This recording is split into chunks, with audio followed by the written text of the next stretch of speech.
ശബരിമല സ്വർണ്ണക്കൊള്ളയുമായി ബന്ധപ്പെട്ട് രണ്ട് നിർണായക നീക്കങ്ങളാണ് ഇന്നുണ്ടായിട്ടുള്ളത്. ഒന്ന്, സ്വർണ്ണപ്പാളികളിലെ ശാസ്ത്രീയ പരിശോധന. കഴിഞ്ഞ ദിവസങ്ങളിലൊക്കെ നമ്മൾ പറഞ്ഞതാണ്, അത്തരമൊരു ശാസ്ത്രീയ പരിശോധന SIT നടത്തും. അത് സ്വർണ്ണക്കൊള്ളയുമായി ബന്ധപ്പെട്ടുള്ള കണക്കെടുപ്പിന് വേണ്ടിയും മറ്റ് ഈ നഷ്ടപ്പെട്ട സ്വർണത്തിന്റെ അളവ് അങ്ങനെയുള്ള കാര്യങ്ങളിൽ കുറച്ച് കൃത്യത വരുത്തുന്നതിന് വേണ്ടിയുമുള്ള ഒരു പരിശോധനയാണ്. ഇന്ന് സന്നിധാനത്ത് അത്തരമൊരു പരിശോധന SIT നടത്തിയിരിക്കുന്നു.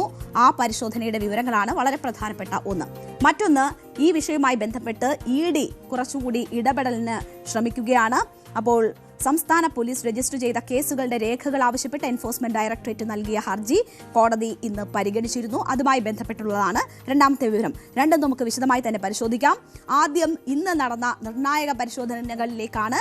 ശബരിമലയിൽ സ്വർണ്ണക്കൊള്ളയുമായി ബന്ധപ്പെട്ടുള്ള നിർണായക പരിശോധനകളാണ് ഇന്ന് ഉച്ച മുതൽ 3 മണി വരെയുള്ള സമയത്ത് നടന്നത്. സന്നിധാനത്ത് SIT സംഘം തെളിവെടുപ്പ് നടത്തി. സാമ്പിളുകൾ ശേഖരിക്കുന്നതിനു വേണ്ടി സംഘം സ്വർണ്ണപ്പാളികൾ ഇളക്കിയെടുത്ത് മാറ്റിയിട്ടുണ്ട്.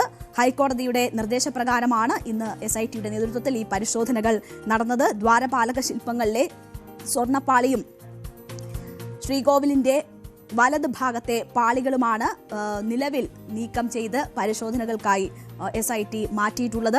പരിശോധനകൾക്ക് ശേഷം ഇവ വീണ്ടും അവിടെ സ്ഥാപിക്കും. സ്വർണ്ണപ്പാളികളുടെ തൂക്കം നിർണ്ണയിക്കുക എന്നതുൾപ്പെടെയുള്ള ഈ സ്വർണത്തിന്റെ പരിശോധന തുടങ്ങിയ കാര്യങ്ങളാണ് SIT ഇതിലൂടെ ശ്രമിക്കുന്നത്. ദ്വാരപാലക ശില്പങ്ങളിലെ സ്വർണ്ണപ്പാളികളുടെ സൈഡ് പില്ലർ പാളികളുടെ തൂക്കം, ഒപ്പം തന്നെ 2019 ഘടിപ്പിച്ച കട്ടിടപ്പാളിയുടെ തൂക്കം, ഈ തൂക്കം സംബന്ധിച്ചൊക്കെയുള്ള കൃത്യത ഉറപ്പുവരുത്തുക എന്നതാണ് SIT ഈ പരിശോധനയിലൂടെ ലക്ഷ്യമിടുന്നത്. ഒപ്പം തന്നെ ഉണ്ണികൃഷ്ണൻ പോറ്റിക്ക് കൈമാറിയിട്ടില്ലാത്ത ക്ഷേത്രഭാഗത്തെ സ്വർണത്തിന്റെ സാമ്പിളുകൾ, ആ സാമ്പിളുകൾ ശേഖരിച്ച് മറ്റു ഭാഗത്തെ, ഈ കൊടുത്തുവിട്ട ഭാഗത്തെ സ്വർണവുമായി ഒരു താരതമ്യ പഠനം ഉൾപ്പെടെ നടത്തുക എന്നതാണ് ലക്ഷ്യമിടുന്നത്. അവിടെ നിന്ന് പൂർണ്ണമായും ഇത് മാറ്റിയിട്ടുണ്ടോ, എങ്ങനെയാണ് ഈ കൊള്ള നടന്നിട്ടുള്ളത് എന്നതൊക്കെ സംബന്ധിച്ചുള്ള കൃത്യമായ വിവരശേഖരണത്തിന് വേണ്ടിയിട്ടാണ് ഹൈക്കോടതിയുടെ നിർദ്ദേശപ്രകാരം SIT ഇപ്പോൾ ഇത്തരമൊരു പരിശോധന നടത്തിയത്. ഏറെ സമയം സന്നിധാനത്ത് ചെലവഴിച്ചുകൊണ്ടാണ് ഈ കട്ടിളപ്പാളിയുടെയും സ്വർണ്ണപ്പാളിയുടെയും ഒക്കെ ഭാഗങ്ങൾ അഴിച്ച് ഈ പരിശോധനകൾ നടന്നത്. കൂടുതൽ വിശദമായ പരിശോധനകൾക്ക് ശേഷമായിരിക്കും ഇനി ഇത് തിരിച്ച് ഘടിപ്പിക്കുക. പ്രത്യേക അന്വേഷണ സംഘം ഇന്നലെയാണ് ഇതുമായി ബന്ധപ്പെട്ടുള്ള പരിശോധനകൾക്കായി ശബരിമലയിൽ എത്തിയത്. ഏതാണ്ട് 3 മണിക്കൂറോളം നീണ്ട വിവരശേഖരണമാണ് ഇതുമായി ബന്ധപ്പെട്ട് ഇന്ന് നടന്നത്. SP ശശിധരന്റെ നേതൃത്വത്തിൽ ആണ് ഈ സംഘം അവിടെ എത്തിയത്. ഏതാണ്ട് 15 അംഗ സംഘമാണ് ഈ പരിശോധനയ്ക്ക് നേതൃത്വം നൽകിയത്. അപ്പോൾ ഈ പരിശോധന ഈ കേസിന്റെ അന്വേഷണവുമായി ബന്ധപ്പെട്ട് വളരെ നിർണായകമായതാണ്. ഈ എത്ര സ്വർണം എങ്ങനെയൊക്കെ കളവ് പോയിരിക്കുന്നു, ഈ സ്വർണത്തിന്റെ ഇപ്പോഴത്തെ അവസ്ഥ തുടങ്ങിയ കാര്യങ്ങളിൽ വിശദമായ പരിശോധനയിലൂടെ കൃത്യത ഉറപ്പാക്കാൻ കഴിയും എന്നതാണ് അന്വേഷണ സംഘം കരുതുന്നത്. സ്വർണത്തിന്റെ സാമ്പിളുകൾ, മറ്റിടങ്ങളിലെ സാമ്പിളുകൾ, ദ്വാരപാലക ശില്പങ്ങളിലെയും കട്ടളയിലെയും ചെമ്പുപാളികളുടെ സാമ്പിളുകൾ തുടങ്ങിയവ സംഘം ശേഖരിക്കും. ഇതൊക്കെ തമ്മിലുള്ള ഒരു താരതമ്യ പഠനം ആണ്, ശാസ്ത്രീയമായ പരിശോധനയാണ് ഈ അന്വേഷണ സംഘം നടത്തുക. അതിലൂടെ കൂടുതൽ വിവരങ്ങൾ, ഈ സ്വർണ്ണക്കൊള്ളയുമായി ബന്ധപ്പെട്ട വിവരങ്ങൾ ലഭിക്കും എന്ന പ്രതീക്ഷയാണ് ഉള്ളത്. അതിൻ്റെ അടിസ്ഥാനത്തിലാണ് കോടതിയുടെ നിർദ്ദേശപ്രകാരം, ഹൈക്കോടതി ദേവസ്വം ബെഞ്ചിന്റെ നിർദ്ദേശപ്രകാരം ഇന്ന് ആ പരിശോധന നടത്തിയത്. പ്രേക്ഷകർ ഇപ്പോൾ കാണുന്നത് പാളികൾ ഇളക്കി മാറ്റി പരിശോധനകൾക്കായി കൊണ്ടുപോകുന്നതിൻ്റെ ദൃശ്യങ്ങളാണ്. നമുക്കറിയാം, തീർത്ഥാടന കാലം തുടങ്ങിയിരിക്കുന്നു. പക്ഷേ ഭക്തർക്ക് പ്രവേശനം ഉള്ള സമയത്തായിരുന്നില്ല ഈ പരിശോധനകൾ അവിടെ നടന്നത്. ആ സമയത്ത് തിരക്ക് കുറഞ്ഞ സമയത്താണ് ഈ പ്രത്യേക സംഘം അവിടെ എത്തുകയും SIT സംഘം ഈ സാധനങ്ങൾ പരിശോധനയ്ക്കായി ശേഖരിക്കുകയും ചെയ്തത്. എന്തായാലും ഇനി കോടതിയിലായിരിക്കും ഈ പരിശോധന സംബന്ധിച്ചുള്ള വിശദാംശങ്ങൾ അന്വേഷണ സംഘം ഇടക്കാല റിപ്പോർട്ടിലൂടെ നൽകുക. കോടതി നടപടികളിൽ വളരെ രഹസ്യമായി നടക്കുന്ന നടപടികളാണ്. അതിനുശേഷമുള്ള കാര്യങ്ങൾ പുറത്തു വരുമ്പോഴായിരിക്കും എന്താണ് ഈ പരിശോധനയുടെ ആകെ തുക എന്ന കാര്യം വ്യക്തമാവുക. മറ്റൊന്ന്, ദേവസ്വം ബോർഡ് മുൻ പ്രസിഡന്റ് A. പത്മകുമാറിനെതിരെ കൂടുതൽ പരാതികൾ വരുന്നു എന്നുള്ളതാണ്. ദേവസ്വം ജീവനക്കാരാണ് ഇതുമായി ബന്ധപ്പെട്ടുള്ള മൊഴി നൽകിയിരിക്കുന്നത്. അത് ഉണ്ണികൃഷ്ണൻ പോറ്റിയുമായി പത്മകുമാറിന് അടുത്ത ബന്ധമുണ്ട് എന്ന നിലയിലാണ് ഈ ജീവനക്കാർ മൊഴി നൽകിയിരിക്കുന്നത്. നേരത്തെ പലപ്പോഴും മറ്റൊരു ബന്ധവുമില്ല എന്ന തരത്തിൽ പുറമേക്ക് അദ്ദേഹം മൊഴി മാറുന്നതൊക്കെ കണ്ടിട്ടുള്ളതാണ്. പക്ഷേ ദേവസ്വം ജീവനക്കാർ നൽകുന്ന മൊഴി പത്മകുമാറിന് എതിരാണ്. അത് അമിത സ്വാതന്ത്ര്യം ഉണ്ണികൃഷ്ണൻ പോറ്റിക്ക് ദേവസ്വം ബോർഡ് പ്രസിഡന്റ് നൽകിയിരുന്നു അക്കാലത്ത് എന്നതാണ്. അദ്ദേഹത്തിന്റെ മുറിയാണ് ഉണ്ണികൃഷ്ണൻ പോറ്റിയും അവരുടെ ബന്ധുക്കളും ശബരിമലയിലെത്തുമ്പോൾ ഉപയോഗിച്ചിരുന്നത് എന്ന വിവരമാണ്.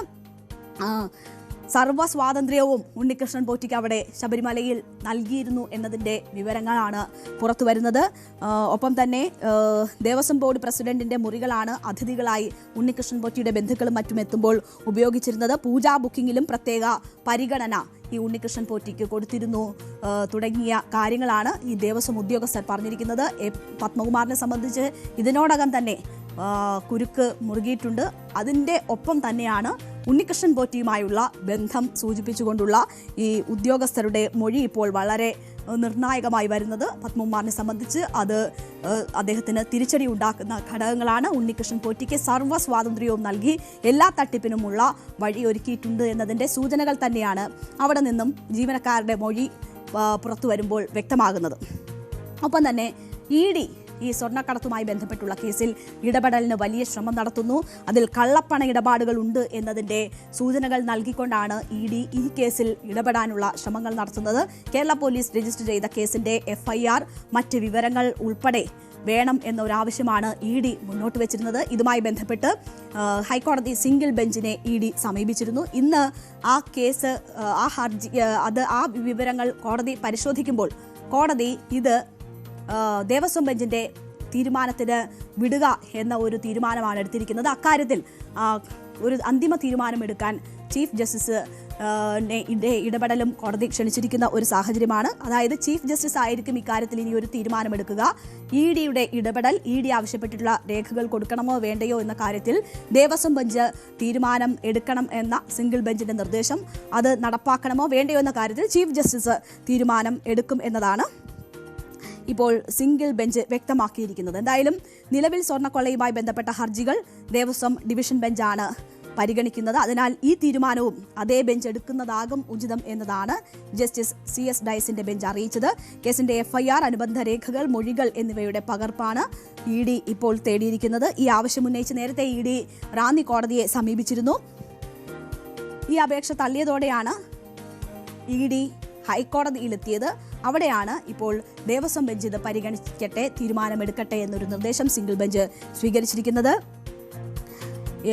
കള്ളപ്പണ ഇടപാട് നടന്നു എന്നതാണ് ഈ കാര്യവുമായി ബന്ധപ്പെട്ട് കൂടുതൽ അന്വേഷണം വേണം എന്നതാണ് ED ആവശ്യപ്പെടുന്നത്. എന്തായാലും കേസുകളുടെ രേഖകളും വിശദാംശങ്ങളും വേണം എന്നതാണ് EDയുടെ ആവശ്യം. EDയുടെ ആവശ്യത്തിൽ ഇനി എന്തായാലും ദേവസ്വം ബെഞ്ചാവും ഒരു തീരുമാനമെടുക്കുക എന്നതാണ് മനസ്സിലാകുന്നത്. എന്തായാലും അക്കാര്യത്തിനുള്ള നിർദ്ദേശം നൽകേണ്ടത് ചീഫ് ജസ്റ്റിസ് ആണ് എന്നതുകൂടി സിംഗിൾ ബെഞ്ച് പറഞ്ഞിട്ടുണ്ട്. എന്തായാലും ED കൂടി കുരുക്ക് മുറുക്കുകയാണ്. കള്ളപ്പണ ഇടപാടുകളും ഉണ്ട് എന്നതാണ് അവർ ഉന്നയിക്കുന്ന കാര്യം. നേരത്തെ തന്നെ ഇത് അന്തർ സംസ്ഥാന ബന്ധങ്ങൾ ഉള്ള വിഷയമാണ്, അന്താരാഷ്ട്ര ബന്ധങ്ങളുള്ള വിഷയമാണ്. അതുകൊണ്ട് തന്നെ CBI ഈ വിഷയം അന്വേഷിക്കണം എന്നതാണ് BJP ഉൾപ്പെടെയുള്ള രാഷ്ട്രീയ പാർട്ടികൾ ഇതുമായി ബന്ധപ്പെട്ട് ആവശ്യം ഉന്നയിക്കുന്നത്.